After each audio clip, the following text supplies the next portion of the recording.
तरली पोथी पाण्यात कशी तरली विठ्ठल नामाची शाळा भरली विठ्ठल नामाची शाळा भरली शाळा शिकताना होत हरली शाळा शिकताना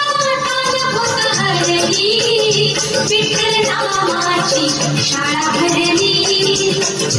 विठ्ठल